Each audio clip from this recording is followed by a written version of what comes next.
जय गौरी गाय माता, जय गौ माता, वंदे गौ मातरम। स्वागत है તમારું અમારા નવા બ્લોગમાં।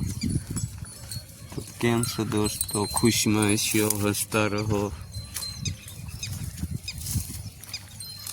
ને મોજમાં રહો।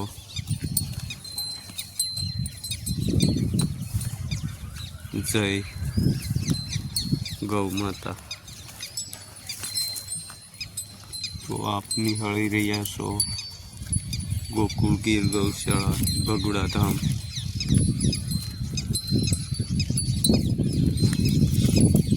તો આ અમારું ગૌધન હરાસારા સરવા પ્રાકૃતિની ગોદમાં પહોંચી વળ્યું છે એકદમ નેચરલી।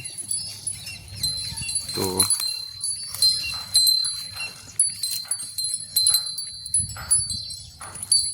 प्राकृति नेचरली आपनी समक्ष आप निहाળી રહ્યા છો।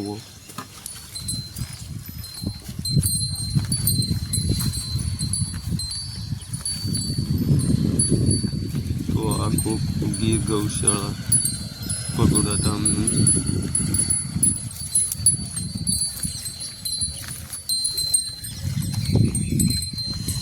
અને આપણું ગૌધન। તો સૌ દર્શક મિત્રોનું હાર્દિક સ્વાગત છે આમાં।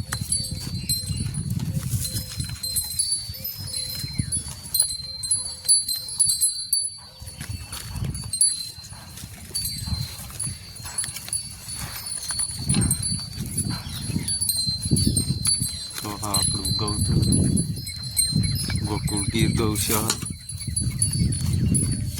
બગુડા ધામનું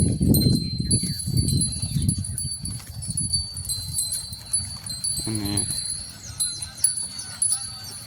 અમારું ગૌધન છે।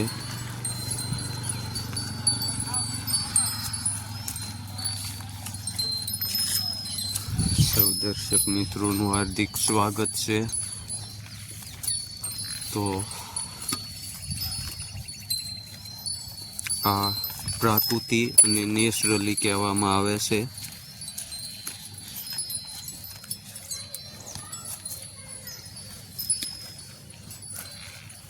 જોઈ શકો છો તમે કે નેચરલ અને પ્રાકૃતિ આને કહેવાય કે જે આપણે વાડામાં પૂરીને પછી કે સૂટી રહે તો એ નેચરલી કે પ્રાકૃતિમાં ન આવે તેમની ખાસ તકેદારી રાખવી। કારણ કે ગૌસરમાં સરવા જાય નદી કિનારે એને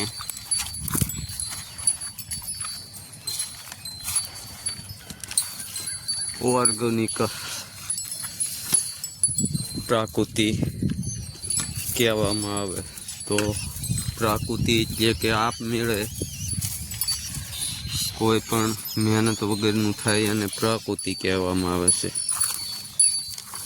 ઓર્ગેનિક એટલે આપણે એને બધા પોષક તત્વો પૂરા પાડીએ એટલે એ ઓર્ગેનિક।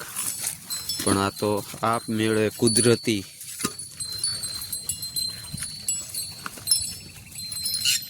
જે થાય તેને પ્રાકૃતિ કહેવામાં આવે। કોઈ પણ વિજ્ઞાનનો સહારો લીધા વિના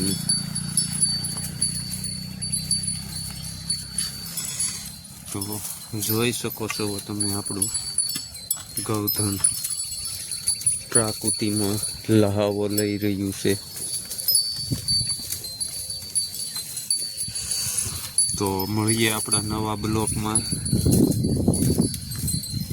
આજની માહિતી એટલી, પછી આગળ જોઈએ આપણે આપણા નવા બ્લોગ। અસ્તુ. જય ગૌ માતા, વંદે ગૌ માતરમ. આપણા વિડીયોને શેર કરો, લાઈક કરો અને સબસ્ક્રાઈબર કરવાનું ભૂલશો નહીં. જી.